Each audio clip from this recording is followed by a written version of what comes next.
मान्यवर बाचस्पति महोदय विगत 18 मासरे आम सरकार 5000 डाक्तर मानक नियुक्ति देइछि।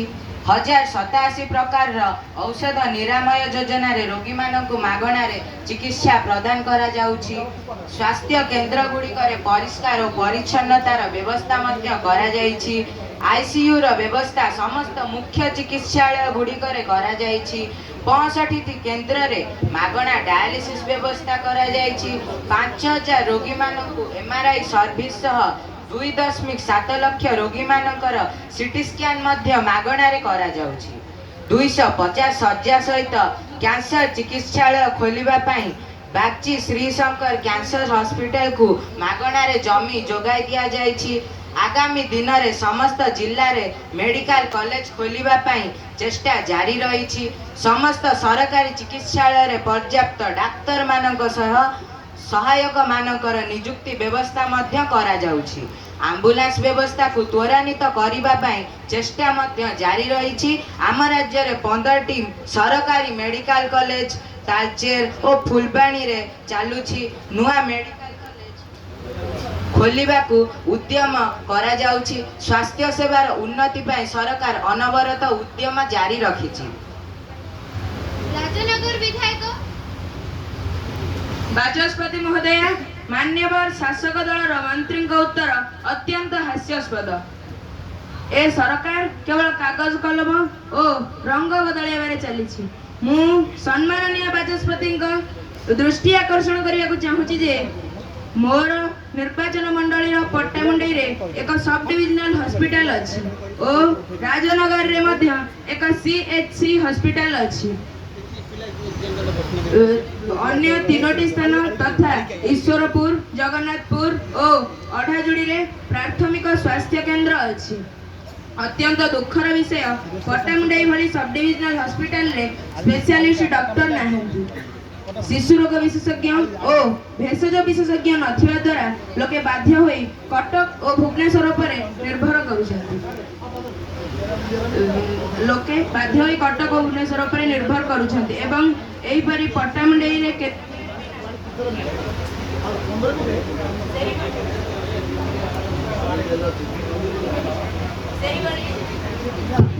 हला सही भली ग्रामांचल रे जेते गुडी स्वास्थ्य केन्द्र अछि कॉलेज का देउला कॉलेज के लोग चिला को दे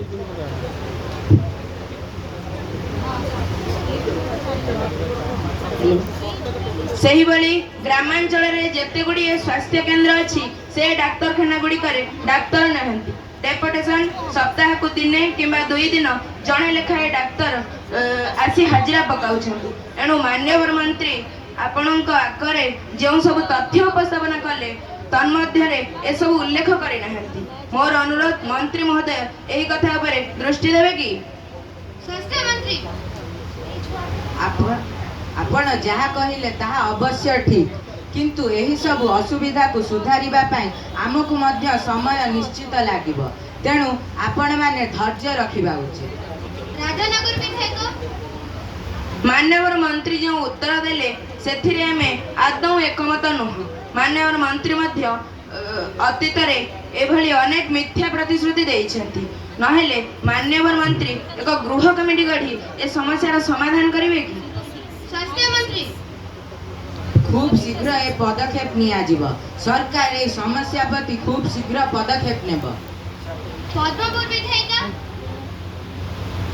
बाचस्पति महोदय केबिके जिल्लार स्वास्थ्य व्यवस्था संपर्क में मान्यवर स्वास्थ्य मंत्री बोधहुए अवगत नाहंती।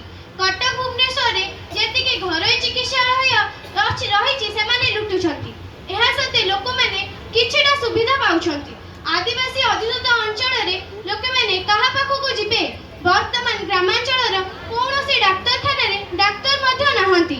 स्वास्थ्य कर्मी मानकर अभाव रही। लोके साधारण स्वास्थ्य सेवार वंचित। स्वास्थ्य विभाग नीत केबे भांगिब ताहा सरकार को जणा। मालकानगिरी रायगड़ा नवरंगपुर प्रभृति आदिवासी बहुल अंचल। ए अंचल लोक माने बहुत गरीब। एमाने अनेक समय रे विशाखापट्टनम को मध्य चिकित्सा पाई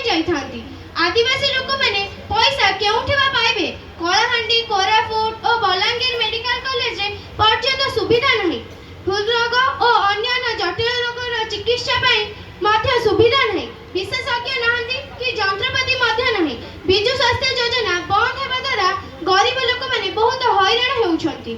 ଆୟୁଷ୍ମାନ ଭାରତ ଯୋଜନାରେ ସେ ସୁବିଧା ପାଇପାରୁନାହାନ୍ତି। ସରକାର ତୁରନ୍ତ ଏ ଦିଗରେ ପଦକ୍ଷେପ ନେବେ କି? ସ୍ୱାସ୍ଥ୍ୟ ମନ୍ତ୍ରୀ।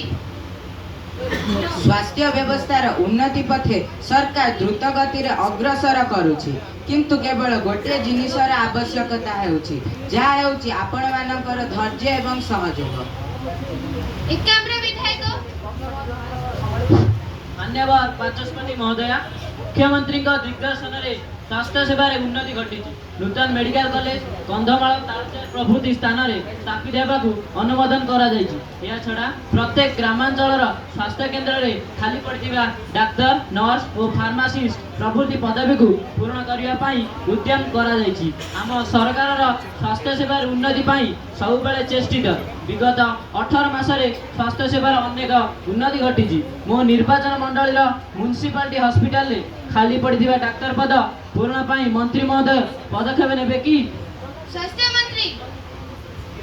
ଆମେ ଖୁବ୍ ଶୀଘ୍ର ଏ ବିଷୟରେ ଆଲୋଚନା କରି ପଦକ୍ଷେପ ନେବାକୁ ଚେଷ୍ଟା କରିବୁ।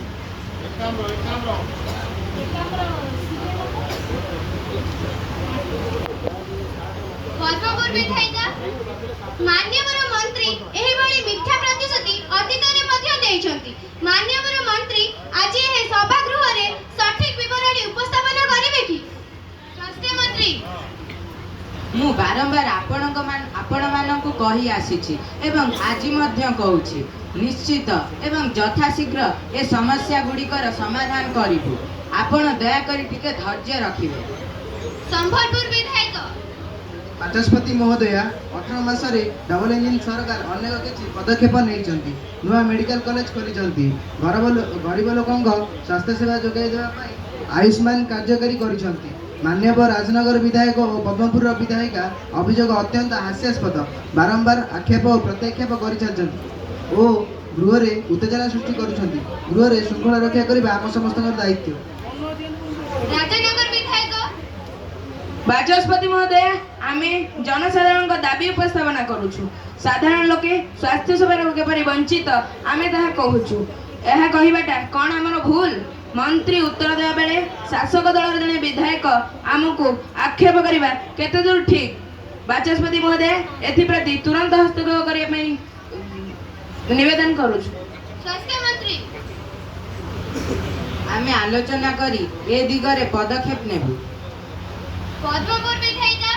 ଯେ ପର୍ଯ୍ୟନ୍ତ ସ୍ୱାସ୍ଥ୍ୟ ସେବାର ଉନ୍ନତି ନ ଘଟିଛି ଓ ଆମର ଦାବି ପୂରଣ ନ ହୋଇଛି, ସେ ପର୍ଯ୍ୟନ୍ତ ଆମେ ଏହି ସ୍ଥାନରେ ବସି ରହିବୁ।